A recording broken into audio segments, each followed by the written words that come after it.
Scientifically समझना है कैसे होता है, क्वांटम फिजिक्स को स्टडी करना शुरू कर दो।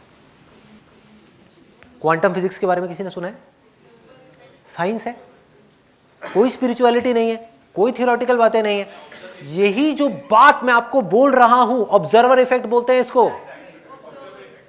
जब कोई देख रहा है तो मैटर है, ये मैटर है, नहीं देख रहा है तो सिर्फ वेव्स है, ऊर्जा है जो बह रही है। देखने से सब चीजें मटीरियलाइज होती चली जा रही है, बनती चली जा रही है। तो मैं आपको देख कहां रहा हूं और कौन देख रहा है? क्या आप सच में हो या मेरी सिर्फ एक इमेजिनेशन हो? इसको मैं एक सिंपल एग्जाम्पल के थ्रू, सिंपल, जिसको कोई छोटे से छोटा बच्चा भी समझ सके और बड़े से बड़ा आदमी भी समझ सके, किसी भी स्टेट में हो वो मेडिटेशन में, बिगिनर लेवल पे है या बहुत एडवांस लेवल पे है, वो समझ जाएगा, कोई भी समझ सकता है। इसके लिए मुझे एक वॉलंटियर चाहिए जो यहां पर आना चाहे। एनीबडी? आप आंखें बंद कर लीजिए। अब ना जो मैं कहूंगा उसको आपको इमेजिन करते चले जाना है। अब जो मैंने अभी आपको कहा है ना, उसका लाइव आप एक एग्जाम्पल देखने वाले हैं, लाइव एग्जाम्पल अपने सामने कि बेसिकली क्या होता है, क्या क्या खेल है ये माया है क्या, कर्म क्या है, धर्म क्या है, मोक्ष क्या है, मुक्ति क्या है, जन्म क्या है, मरण क्या है, लाइफ क्या है, डेथ क्या है, आफ्टर डेथ क्या है, बिफोर लाइफ क्या है, वो सब कुछ है इसके अंदर। अगले 10 मिनट के अंदर अंदर सब क्लियर होता चला गया। अब ये मत समझना मैं इनको हवा में उड़ाने वाला हूँ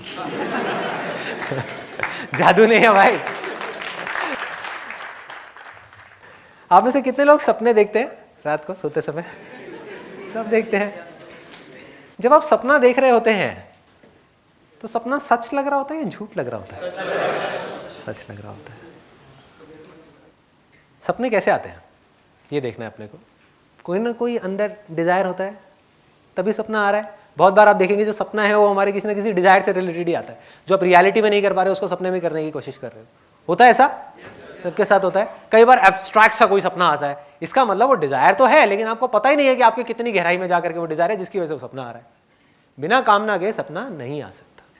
अब ये सपने में है और इन्होंने क्या किया, अपने माइंड में ही इमेजिनेशन बना ली कि मैं एक लड़का हूं और बिल्कुल वैसा ही जैसा कि ये बनना चाहती है, जिसकी बॉडी बहुत स्ट्रांग है, बिल्कुल एब्स वैब्स ये वो, और बिल्कुल फिट, फिजिकली फिट, और एक बोट के ऊपर समुद्र के बीच में जा रही हूं मैं, ऐसे खड़ी हुई हूं और हवा चल रही है सामने से। इतनी देर में इनकी नजर पड़ी एक मछली के ऊपर। एक मछली, बड़ी सुंदर सी मछली, गोल्डन कलर की, वो मछली जा रही है। जबकि क्या वो इनसे अलग है? वो मछली क्या है? वो भी तो इन्हीं की इमेजिनेशन है। अब इसको ध्यान से समझना, एक एक करके लेयर्स आती चली जाएंगी, लेयर्स खुलती चली जाएंगी। सिंपल है लेकिन बहुत डीप है। अब वहां से क्या हुआ कि जैसे ही मछली को देखा तो मछली को देख करके ख्याल आना जायज है, यार इंसान होने की बजाय, ये लड़का होने की बजाय अगर मैं मछली होता तो समुद्र के नीचे की दुनिया जा करके देखता, बिना कोई मास्क लगाए, बिना कुछ करे। ये भी एक दुनिया है, मजा आ जाता। कामना उठ गई, डिजायर उठ गया। Desire is the root cause of existence. यही कर्म है। जहां डिजायर उठा कर्म हुआ। अब जैसे ये डिजायर उठा, इमीडिएटली उसी मछली के अंदर पेट में ये पहुंच गई। और सपने में टाइम और स्पेस नाम की कोई चीज नहीं है। जो हमारी रियल लाइफ में चीजें 50 साल में होती हैं वो सपने में 50 सेकंड में हो जाती है। तो क्या हुआ, इमीडिएटली इनके अंदर वो आया, उसके अंदर पेट में वो पहुंची और वहां से वो निकली और फटाफट से बड़ी हुई और तैर रही है। अब ये क्या बन गई? मछली। अब उस लड़के को भूल गई। अब ये मछली है और मछली की दुनिया देख रही है। मछली की नजर से दुनिया को देख रही है, चाहे उस लड़के को देख रही है, चाहे समुद्र के अंदर देख रही है, चाहे यहां, चाहे वहां, चाहे यहां, वहां, वहां, वहां। अब इनके अंदर डिजायर उठा। मछली है, गोल्डन कलर की, बड़ी सी, अच्छी सी, सुंदर सी मछली जा रही है, जा रही है, जा रही है, जा रही है। एकदम से इनकी नजर पड़ी कि यहां पर एक और मछली है जिसके साथ में उसके 2 छोटे छोटे बच्चे हैं। और उसने कहा कि यार काश मेरे भी 2 बच्चे होते। बड़ा सिंपल सा डिजायर है, उठेगा ये। अगर सपने की आप गहराई में जाओगे, ऐसे तो सपने बनते हैं, बस ये है कि हम उसको देखते नहीं है, हमें पता नहीं लग रहा होता कैसे बन रहे हैं। मैं आपको चेन बता रहा हूं कि कैसे बनते हैं, कैसे बनते हैं। एक सपने में से एक सपना बना जहां पर ये लड़का है, वहां पर से एक सपना बना जहां पर ये मछली है, और मछलियों को और उनके बच्चों को, उसकी फैमिली को देख करके इनके अंदर एक और डिजायर उठा कि मेरी भी फैमिली होनी चाहिए। जैसे ये डिजायर उठा, उनके अंदर से मछलियां बाहर आ गई। अब ये भी दो मछलियों के साथ में तैर रही है, और क्या बोला इन्होंने कि ये दोनों मछलियां, ये जो दोनों हैं, ये मेरी है, बाकी कोई मेरा नहीं है। इस मछली के लिए ये वाली, क्योंकि वो पीछे का सब भूल चुकी है, उसके लिए आज की जो रियलिटी है वो क्या है, सपने के अंदर, इस लेयर के अंदर, कि ये जो बच्चे हैं ये मेरे हैं, जबकि सब कुछ ही इनका है। समझ गए क्या हो रहा है? वो लड़का भी यही है, मछली भी यही है, सब कुछ यही है।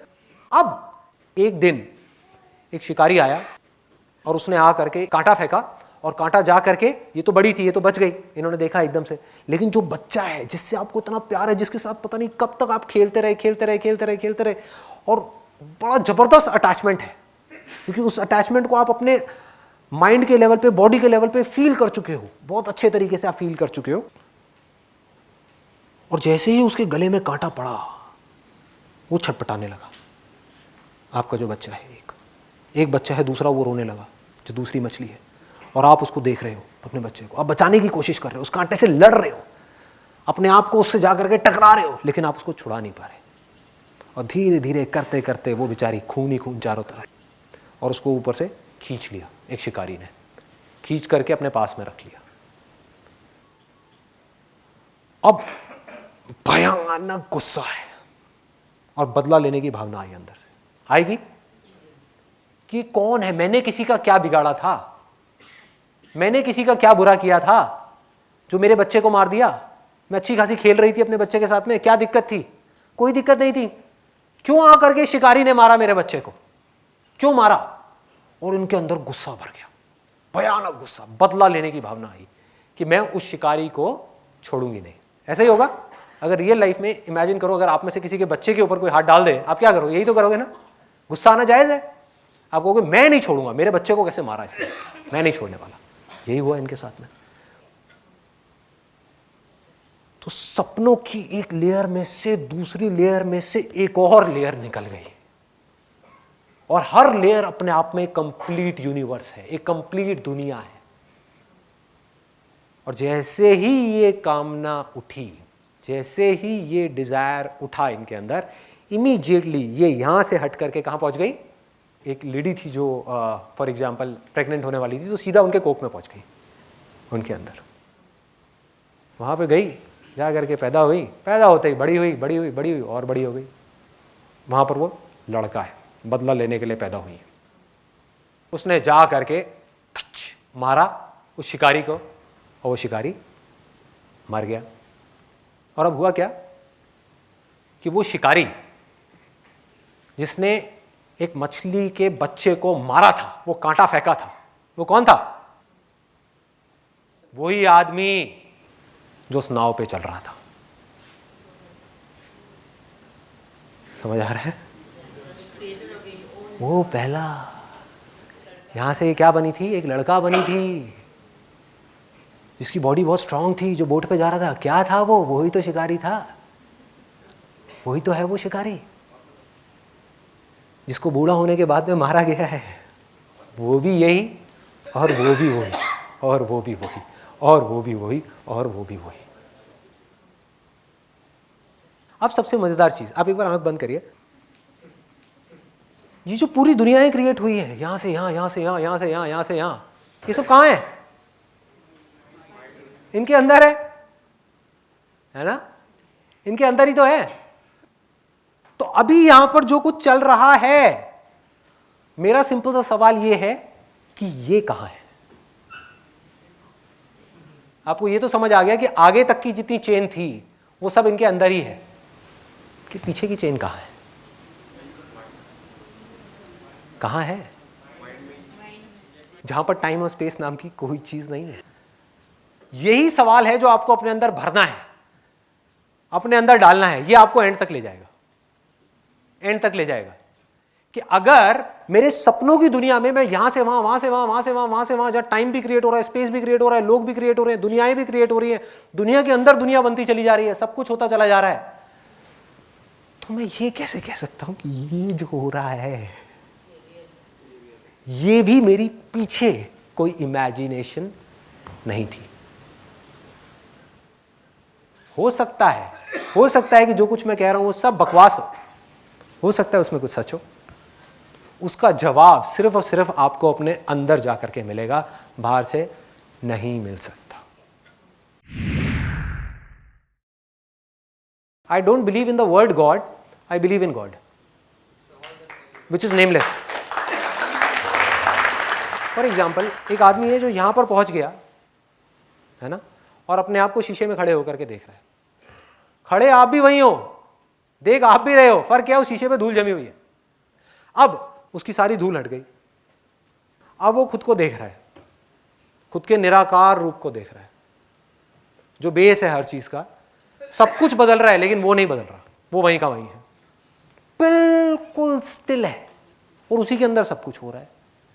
और आप जब उसको देख रहे हो तो कोई उसको देख करके बोल रहा है कि ये परमात्मा है, कोई कह रहा है कि हम इसके बच्चे हैं।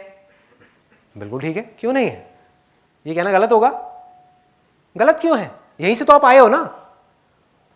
उसी रिफ्लेक्शन में जब खुद को देख रहे हो, जब आप खुद के दर्शन कर रहे हो, तो आपको यह लग रहा है कि वो अलग है, क्योंकि आप खुद को कभी नहीं देख सकते।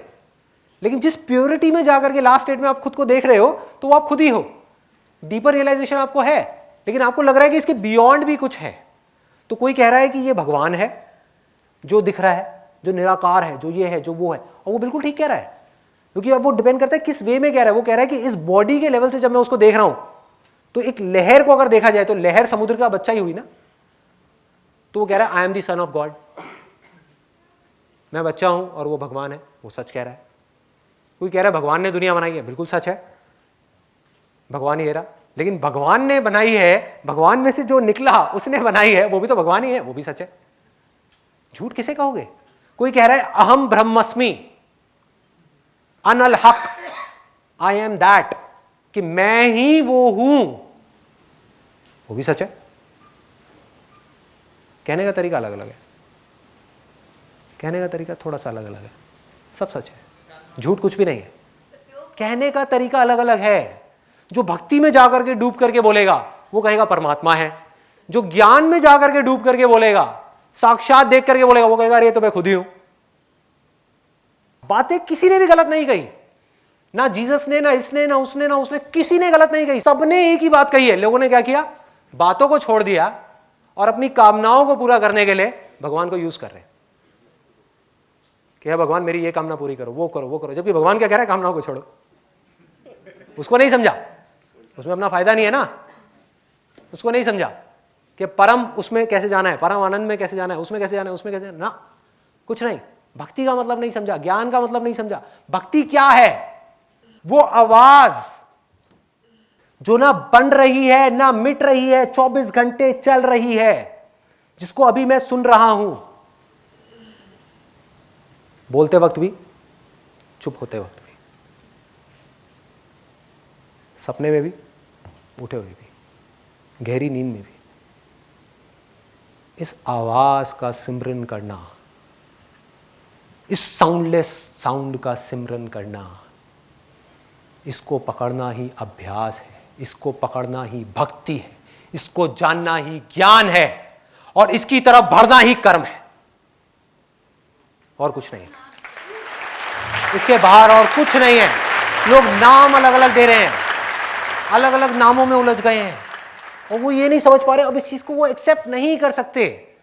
इस चीज को आपका माइंड एक्सेप्ट नहीं कर सकता, क्योंकि जैसे ही माइंड ने आपके इस बात को पूरी तरीके से एक्सेप्ट कर लिया तो 2 दिन नहीं लगेंगे, अगले ही सेकंड में आप यहां से निकल करके फुर वहां पहुंच जाओगे। कोई मेडिटेशन की जरूरत नहीं है, कुछ नहीं है। लेकिन वो एक्सेप्ट कैसे करे? उसने एक्सेप्ट कर लिया तो माइंड का ही एग्जिस्टेंस खत्म। तो वो कैसे एक्सेप्ट कर लेगा? वो तो कर ही नहीं सकता। माइंड को कुछ ऐसा दिखाना पड़ेगा जहां पर जा करके माइंड भी अपने घुटने टेक दे, और फिर उसके अंदर से आवाज आए कि ये ही प्रभु है, ये ही भगवान है। मैं क्या करूं भैया, मैं अपने हथियार डाल दिए, अब आगे और कुछ नहीं है। तो माइंड सरेंडर कर देगा, इंद्रियां सरेंडर कर देंगी, आप सरेंडर कर दोगे। जब सरेंडर कर दोगे तो एंड में देखोगे सिर्फ आप ही रह जाओगे।